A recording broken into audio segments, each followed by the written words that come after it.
I'm Sean Savage, and today I want to talk to you about lawsuits. Now, a couple of days ago we wrote a client who had a situation where they are a roofing contractor and they were sued by the general contractor for work, or for damages rather, that had nothing to do with the work they did. Now we see this all the time. We specialize in contractors, so we're really going to be able to help these guys out. Now this particular client was coming from a deductible policy, so they had a general liability policy that was on a deductible. And they recently moved to a self-insured retention on their general liability policy. And this really puts them in a position where they can take control of these situations. And we have a couple of tips that we can offer you in resolving or at least mitigating some of these issues. Okay, so let's say you got a lawsuit from a project or your involvement in a project at any point in the past. I mean, in some cases, these things go back almost 10 years.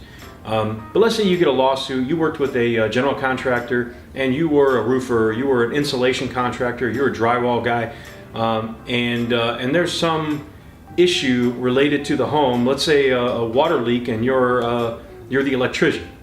Your work had nothing whatsoever to do with the water leak. You weren't involved at all, yet you got sued. And you're probably thinking, why? I mean, I didn't have anything to do with it. So you turn in the claim to your insurance company as you're required to do, or you report it to your agent and they report it to the insurance company. And then the insurance company starts seriously handling the claim as if this is a viable claim. And I'm sure this is very frustrating to you. There are significant expenses associated with tackling the project from that point of view.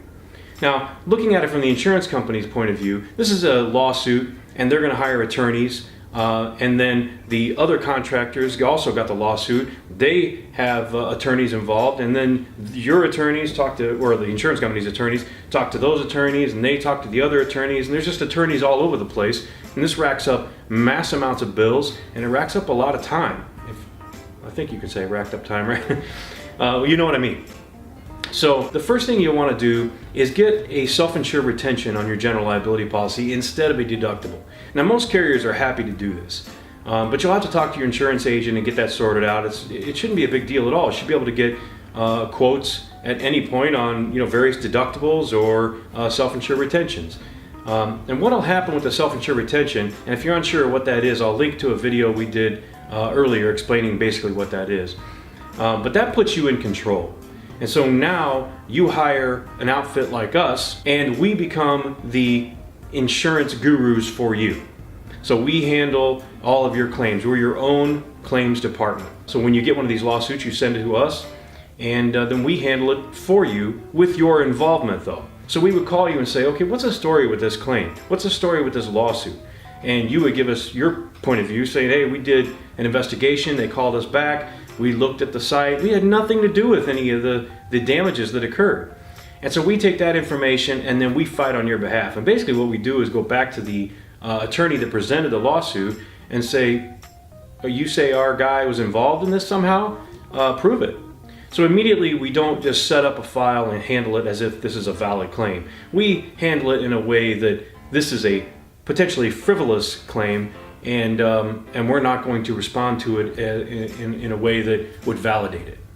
Now there are a lot of ways to go about responding to these kinds of claims or to mitigating your involvement in this kind of thing, to begin with. But I would say the first thing you want to do, number one, is get a self-insured retention so you have control.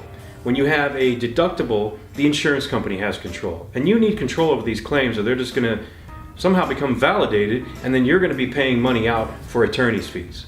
And the second thing you want to do is get a third-party administrator involved, somebody who works for you and not the insurance company. Okay, so I hope you found this tip useful. Please see the link below for other videos, the one in particular about SIRs that I mentioned here in the video. And feel free to comment below or just pick up the phone and call us or email us with any other questions you might have, or if you just want to learn a little bit more about this. Anyway, thank you for watching, and again, please comment and subscribe, and we'll talk to you later. Thank you.